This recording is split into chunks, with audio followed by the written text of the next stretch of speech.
Assalamualaikum warahmatullahi wabarakatuh.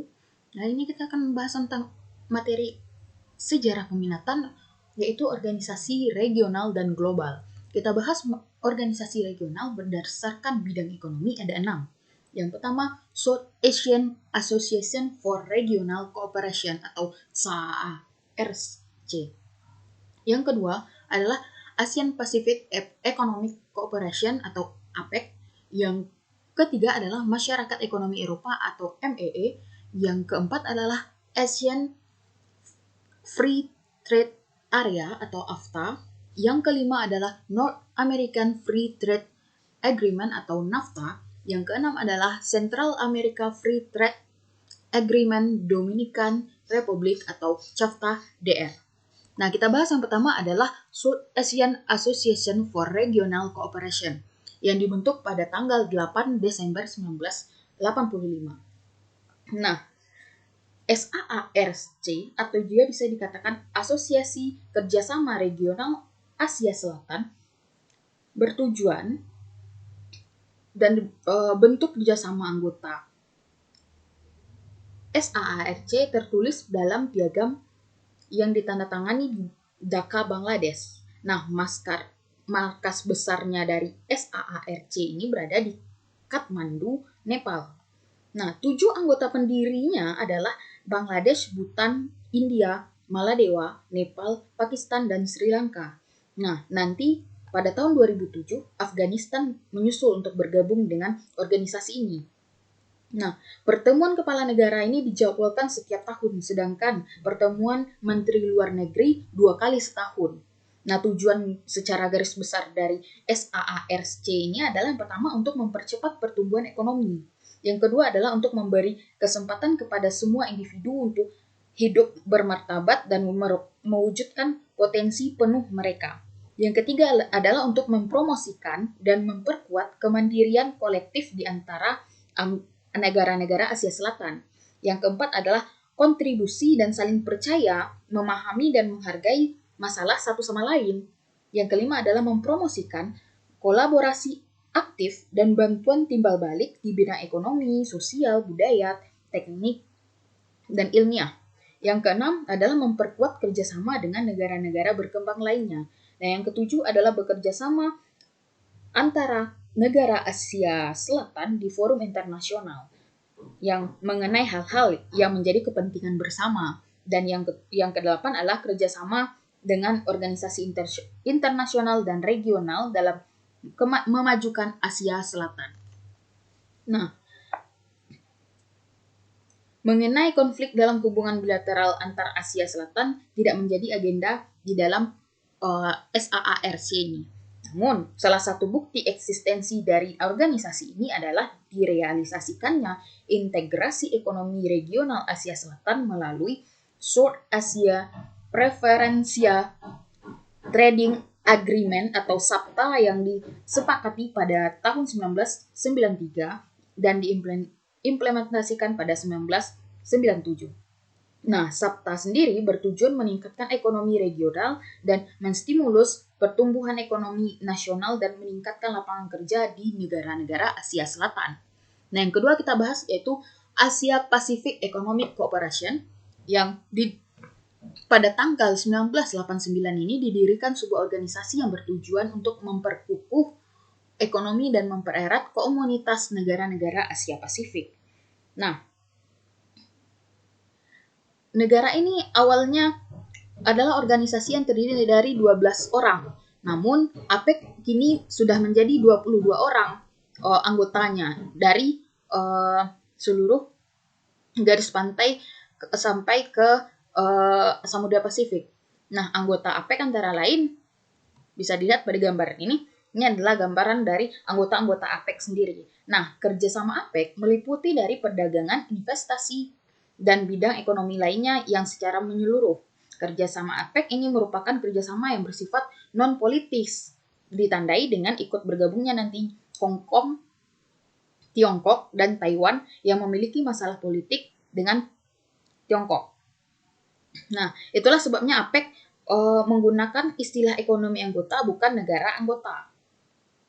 Nah, tujuan dari APEC sendiri adalah Yang pertama, mendorong pertumbuhan ekonomi demi kesejahteraan bersama di Asia Pasifik, mendorong dan memfasilitasi perdagangan dan investasi yang lebih bebas dan terbuka di kawasannya.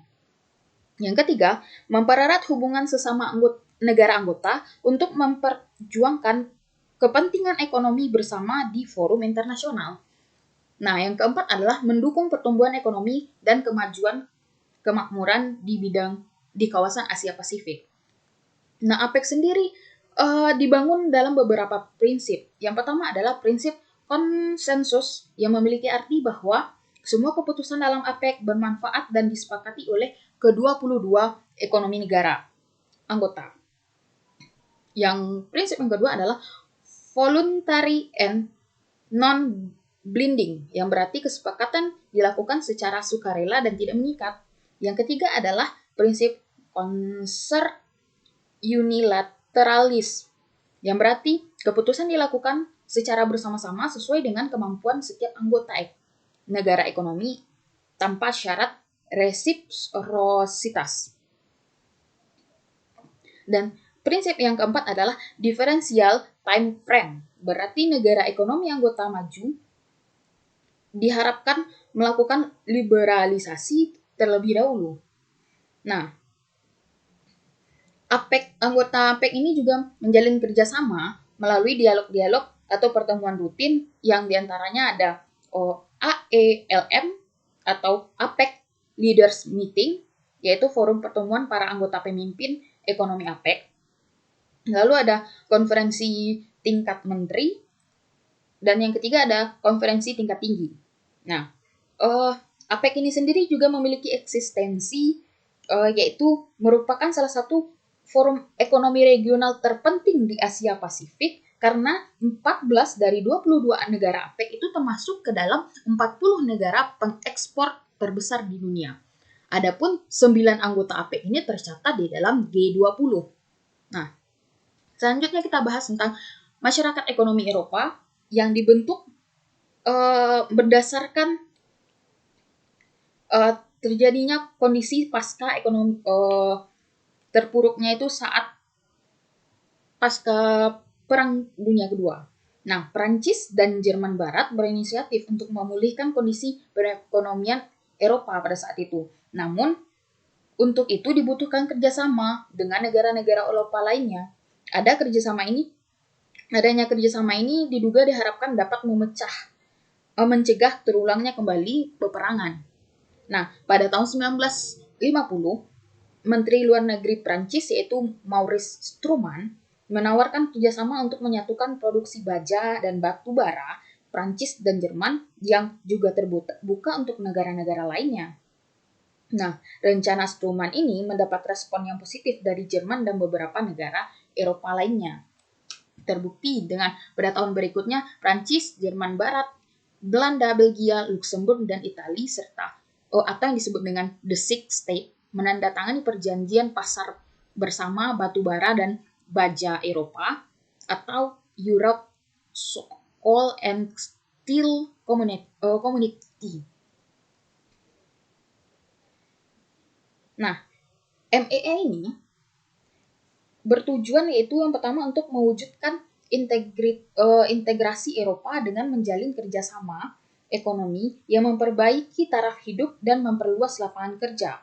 Nah, yang kedua adalah memajukan perdagangan dan menjamin adanya persaingan antar anggota, dan yang ketiga adalah menghapus semua rintangan yang menghambat perdagangan internasional, dan yang keempat adalah memperluas hubungan dengan negara-negara selain anggota MEE.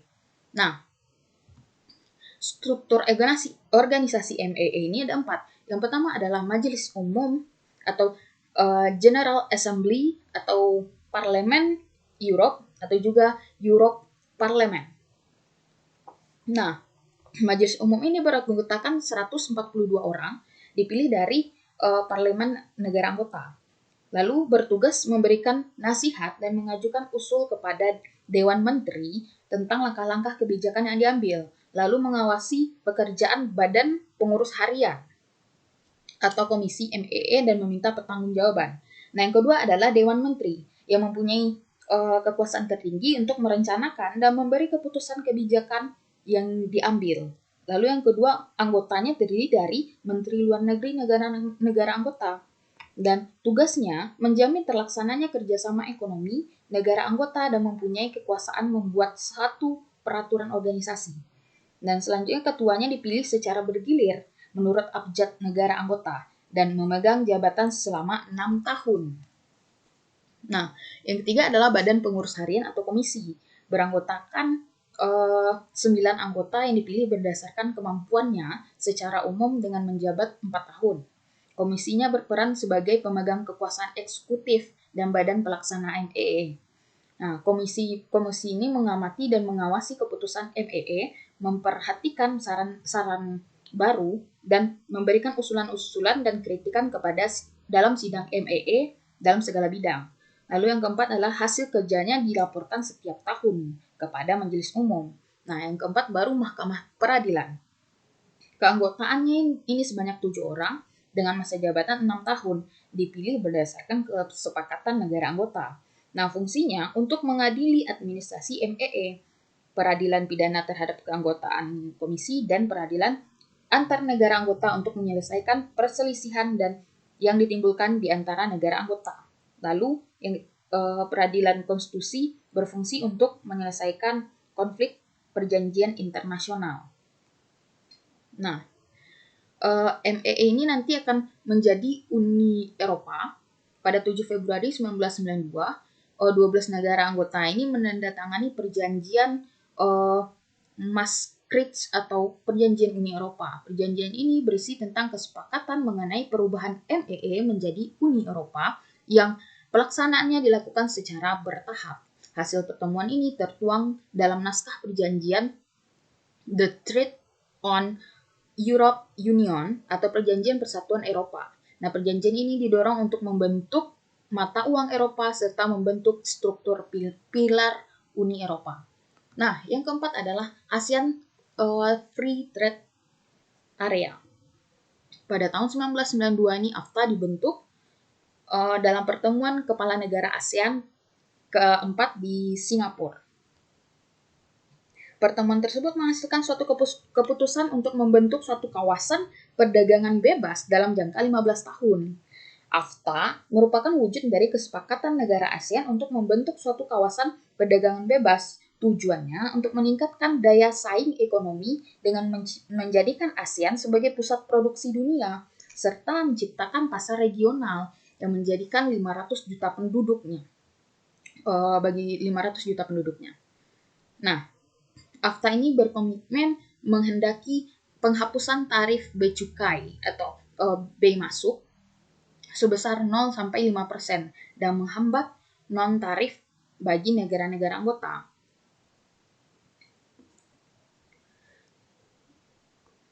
Para anggota AFTA harus memenuhi kewajiban penurunan tarif AFTA. Hal ini disepakati dalam Common Effective Preferential Tariff Scheme atau CEPT, yaitu program penurunan tarif dan penghapusan hambatan non-tarif secara bertahap yang disepakati bersama oleh negara-negara ASEAN.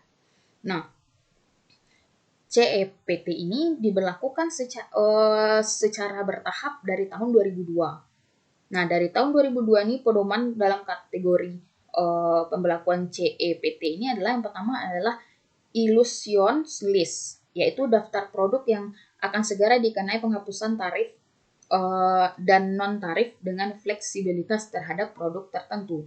Yang kedua adalah Temporary Exclusion List, yaitu daftar produk yang untuk sementara dibebaskan dari kewajiban penurunan tarif dan penghapusan hambatan non-tarif, namun secara bertahap harus dimasukkan ke dalam IL. Yang ketiga adalah Sensitive List, yaitu daftar produk yang butuh waktu lama untuk memasukkannya ke dalam skema CEPT. Yang keempat adalah Highly Sensitive List, yaitu daftar produk yang sangat sensitif atau seperti beras dan gula. Dan yang kelima adalah General Exception atau yaitu daftar produk yang tidak dimasukkan ke dalam skema CEPT. Nah, yang terakhir adalah North American, ini ada yang kelima, yaitu North American Free Trade Agreement, yaitu NAFTA, terbentuk dari hasil keinginan 3 negara yang mewujudkan kawasan perdagangan bebas di kawasan Amerika Utara. Nah, NAFTA merupakan perjanjian bilateral antara AS dengan Kanada. Dalam American Summit di Chili pada April 1988, kedua negara ini sepakat bahwa budaya, perdagangan, perjalanan, ikatan keluarga, dan cyberspace telah menjadi bagian dari masyarakat. Oleh karena itu, kerjasama dua negara ini harus ditingkatkan, dan NAFTA akhirnya diresmikan pada tanggal 1 Januari 1994. Nah, tujuan dari NAFTA itu sendiri adalah satu, meningkatkan pertumbuhan ekonomi dan kesepakatan kerjasama melalui usaha penghapusan berbagai hambatan perdagangan. Yang kedua, menciptakan iklim usaha untuk mendorong persaingan adil. Yang ketiga adalah meningkatkan perluasan investasi dan memberikan perlindungan terhadap hal-hal milik intelektual. Yang keempat adalah menciptakan prosedur yang efektif dalam penyelesaian perselisihan perdagangan di antara ketiga anggota. Nah, tantangan dari si NAFTA ini juga antara lain yang pertama adalah hilangnya mereka berpikir bahwa NAFTA ini akan menyebabkan hilangnya pekerjaan di Amerika Serikat karena kebanyakan perusahaan pindah ke utara dengan alasan tenaga kerja lebih murah dan regulasi pasar. Yang kedua adalah kekhawatiran meningkatnya eksploitasi tenaga kerja dan pelanggaran hak asasi manusia. Yang ketiga adalah pakar lingkungan berpendapat meningkatnya perdagangan akan berdampak pula pada perkembangan industri di Rio Grande, wilayah perbatasan antara AS dan Meksiko, yang menyebabkan masalah polusi yang semakin bertambah. Dan yang keempat adalah pendukung NAFTA berpendapat bahwa implementasi perjanjian ini akan memudahkan mengatur monitor polusi sepanjang perbatasan. Nah, itulah tantangan yang dihadapi oleh NAFTA, dan ada juga dukungan terhadap NAFTA. Nah, pada perkembangannya sendiri, NAFTA ini pada serangan teroris tanggal 11 September 2021 mengalihkan perhatian tiga negara ini ke bidang ekonomi menjadi kerjasama militer dan keamanan. Contohnya, Amerika yang lebih fokus dalam upaya keamanan wilayahnya, termasuk menumpas teroris dengan tanpa dukungan negara-negara tetangga. Nah, yang terakhir adalah Central America Free Trade Agreement dan Dominican Republic. Nah, CAFTA RD adalah perjanjian perdagangan bebas Amerika Tengah dan Republik Dominika yang disetujui pada tahun 2003 dan 2004. CAFTA RD hanya meliputi awalnya negara Amerika dan negara-negara Amerika Tengah seperti Costa Rica, El Salvador, Guatemala, Honduras, dan Nicaragua. Namun setelah itu nanti menyusul masuk Republik Dominika bergabung pada 2004. Nah, makanya yang penamaannya awalnya CAFTA ditambah jadi RD, yaitu CAFTA RD karena terakhir masuk Republik Dominika. Nah, tujuan dari CAFTA RD ini sendiri adalah untuk CAFTA RDR ini untuk mewujudkan perdagangan bebas di antara sesama negara anggota. Hampir semua produk ekspor Amerika Tengah ke Amerika Serikat telah bebas tarif sejak Caribbean Basin Initiative pertama kali dibubarkan pada tahun 1984. Nah, CAFTA DR ini dibentuk sebagai batu loncatan menuju FTAA, yaitu sebuah perjanjian perdagangan bebas lain yang meliputi semua negara Amerika Selatan dan Karibia, Amerika Utara, serta Amerika Tengah kecuali Kuba. Nah, Kanada mengasosiasikan perjanjian yang sama sesuai yang disebut dengan Canada Central America Free Trade Agreement atau perjanjian perdagangan bebas Kanada Amerika Tengah. Nah, eksistensi dari si CAFTA DR ini, yang pertama CAFTA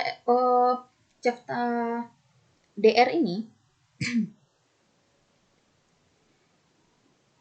memiliki beberapa ketentuan, yaitu satu, perdagangan lintas batas. Setiap negara harus memperlakukan penyedia jasa dari negara-negara anggota secara setara dan menyediakan jasa dalam negeri sendiri.